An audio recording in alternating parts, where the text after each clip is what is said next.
Hi everyone, it's Heidi from flutterbyheidi.wordpress.com, back again here with another fancy fold card, and this time it's what's called a trapeze card, which I originally saw on, I think it was the Trimcraft website, but I just thought it suited perfectly the DSP and the shape to sort of echo the shape of mountains that we've got in the free designer series paper with Celebration.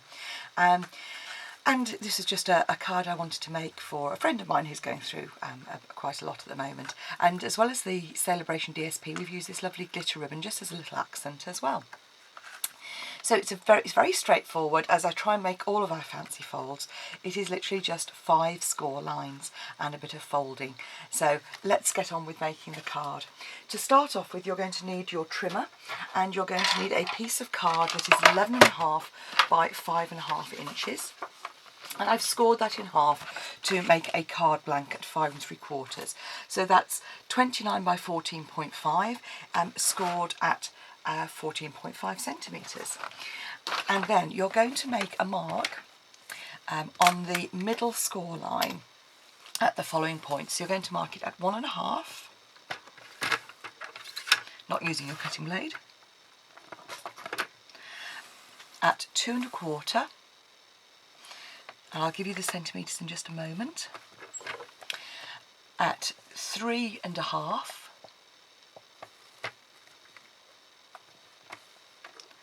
and all I'm doing is literally just pressing down at that point, and at 4 1/4.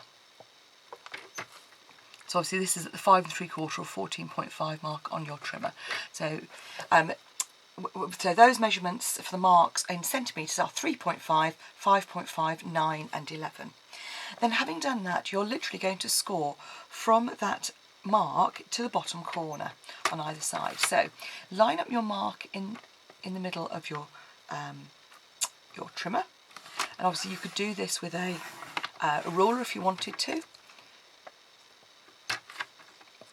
but if you've got a trimmer, it makes sense to use that, and it does mean you get a good strong crease as well. So the 2 on the right hand side down to the right hand corner, so the 2 on the left hand side down to the left hand corner.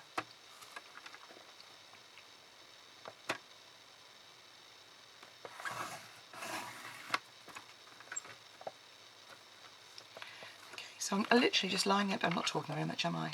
I'm a little bit husky this morning. Got a bit of a stinking. Well, it's actually a bit of a sinus infection, so I'm feeling a bit grotty. So if I'm a bit slow today, perhaps that's an improvement. I do tend to go quite quickly. So you've got 4 score lines, and then flip the card and just repeat on the other side. So just be careful. One of the things I should say is that obviously you're coming off the top of the trimmer here, so just keep it, you're using that sort of bottom section. So it's just line up and score.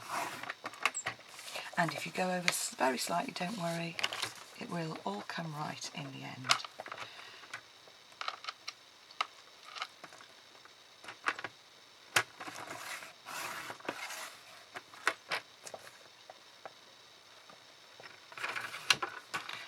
Again, just line those up in the middle and score. Okay, so at the end you should have a piece of card. If I turn that light off, here you go, that looks like so. Okay. While your trimmer's out, you're going to need a piece of designer series paper, whatever you choose, which is 5.5 by 5.5, 14 by 14 centimetres, which you can see I've cut here. And what I suggest you do is actually flip it to the other side, and you're going to make a mark, 2 marks on the top, one at 2 1/4. This is a lighter colour, and it's going to be the reverse, and one at 3 1/4. So that's at 5.7 and 8.2 centimetres, and then you're just going to trim those outer pieces away, like so. I don't very often cut on the reverse, but when it's a dark coloured card it just makes it so much easier. And what you can always do is, if any of your edges when you look at the front are a little rough, then just come in with an emery board or a sanding block and just literally just take the edge off that, and that will be nice and smooth then for the front of your card. So this is the panel that's going to go on the front of our card, like so. So what we need to do now is make the folds on our card. So for that you'll need your bone folder, and the first thing to do, I always say go with the direction of your score line first, even if it's coming back in a different direction, because you're going with where you stretched the card first of all. And you'll see there that what I'm doing is on these narrow points, particularly on the second one, when it comes in, sometimes you can see it's not quite folding, so just tuck your bone folder in and just ease that out to start off with. There we go. So just a gentle crease to start off with. You can come in more firmly once your crease are established.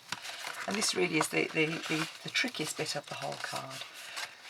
So you just come in and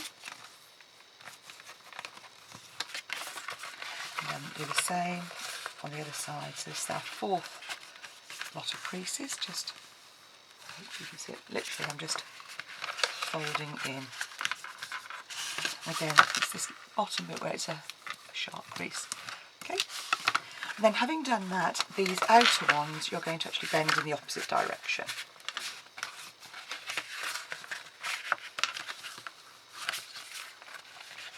So you're actually, for those of you that are familiar with kind of mountain and valley folds, so the two inner folds are your mountain folds and the outer folds are your valley folds.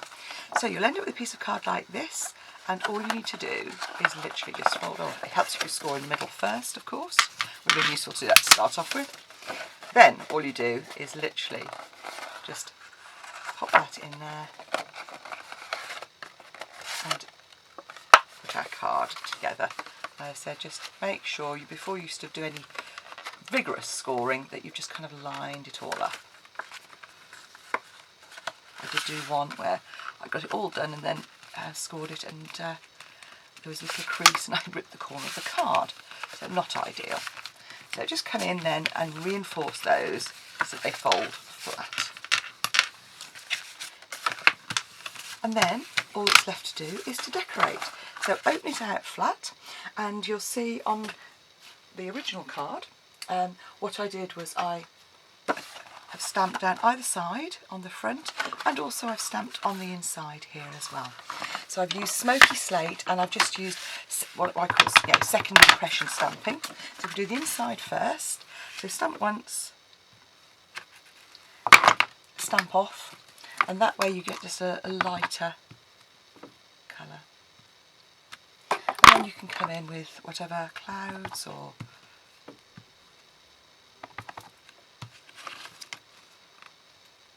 I tend not to stamp over the crease, because when you do, it doesn't always, it acts as like a little ridge, and you end up with not a very good impression. So there's our card in the inside. You're going to do the front as well, and on the front I've actually used the first generation, so you've got the darker effect. And I've just used, because it's a small section, I've just used the smaller balloon in there, and literally just come in with the clouds to kind of give it a little bit of interest. And by stamping off, it means that that's the edge that you're going to see, and it's as if there are balloons in the distance. So pop our ink pad away, because I am frequently sticking my fingers in my ink pad. We're going to put the panel on the front that we've got here, and this one obviously is the top section. The bottom section would look like that, and you can obviously choose. The original card I did use the bottom half of the DSP. So just pop some snail on that.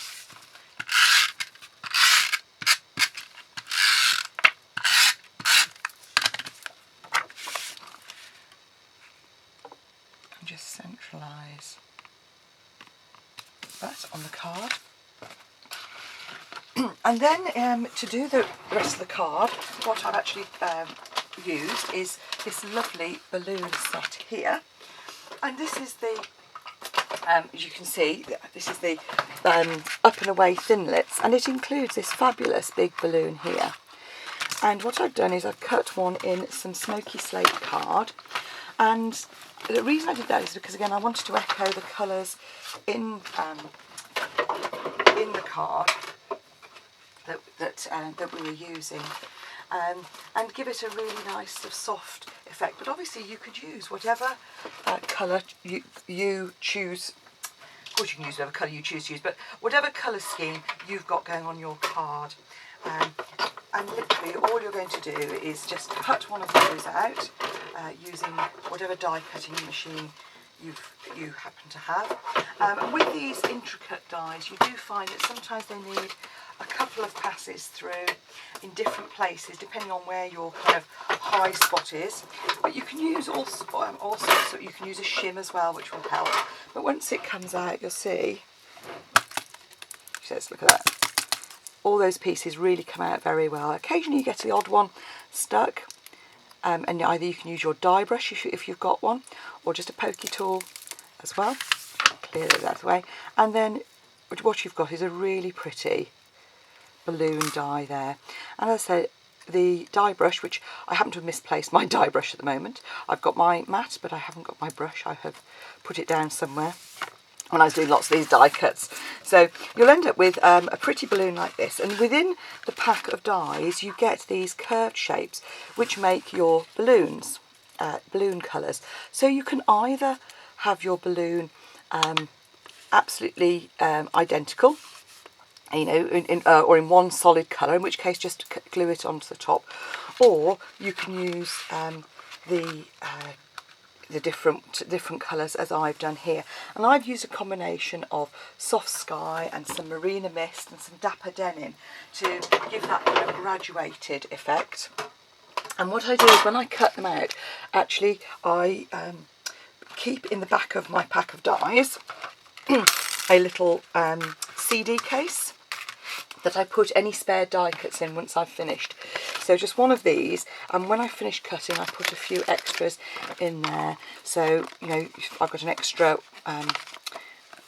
one there, which means that next time I come to do any die cutting, I've actually got one that is ready and available to use, so I can whistle up a card fairly easily. So your dapper denim obviously is in the current in colours, and then you've got marina mist, which is in your subtles colour range, and along with soft sky as well, which is in the same colour range. So they're really pretty colours, and they do go together really nicely. And what you will do is you'll find, you know, which colours you prefer to go together. Or you can make it a multicoloured balloon depending on what you want to do. So I always make sure that I sort of lie my colours out like so, so they're all ready to go. And then I've used this technique before, but I get a silicone mat. I move the completed card out like so, and I use my Tombow, and in this container here I have a little piece of sponge. This is actually a fresh piece because my other one did get a bit gluey, and just pop some Tombow onto the side there. Flip your die cut over and literally just kind of work that in there, so you're in effect making it like a little gluey pad. And be careful, as I just moved that, but be careful not to move it too much. And then once, pop that over to one side. That then means that is gluey, and you can easily just line up your colours and pop those in your bands like so. And that's what I say, if you have them lined up, there's the extra one that I was missing a moment ago. I knew when I prep these things I always have them to hand, but when you're doing it on a video, things decide to go walkabout. Now, there we go. So when you turn that over, you've got your multicoloured balloon. And what I've done on the very side bit, I've just used a scrap of paper, just to show you, just glue on the back there.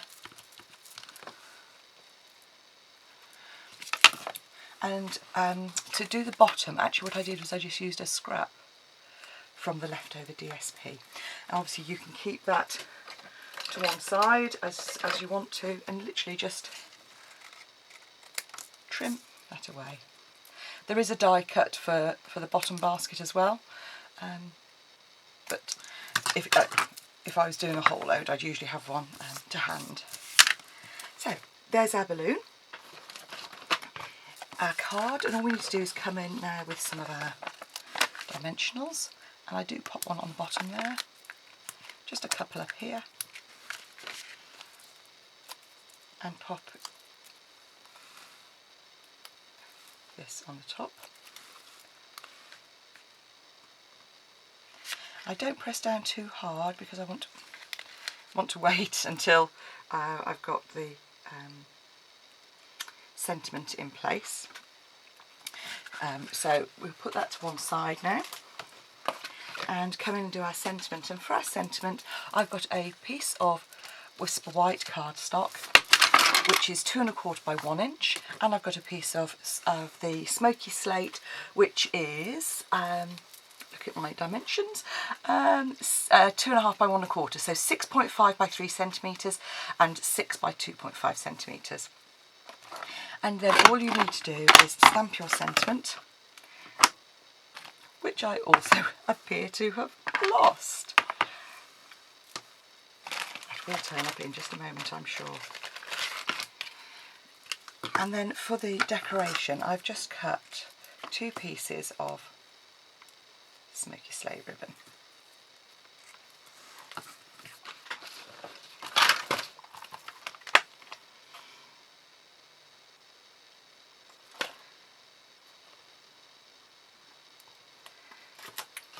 I put my sentiment away, how about that? Right, I must get on because I need to leave time to tell you about my special offer. So, Smoky Slate ink, found it. Use a smaller block, use one that's the appropriate size.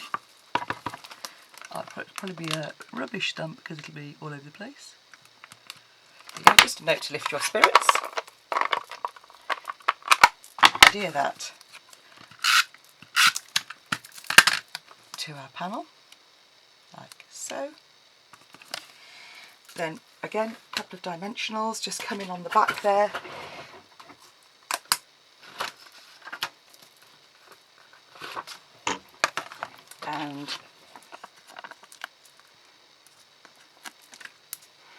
And what I've actually used is some fuse across the middle there. So that our ribbon that we've cut, you just pop, literally avoiding those dimensionals, like so. And then you can then trim as you want. Ah, it's not going well, is it? There we go.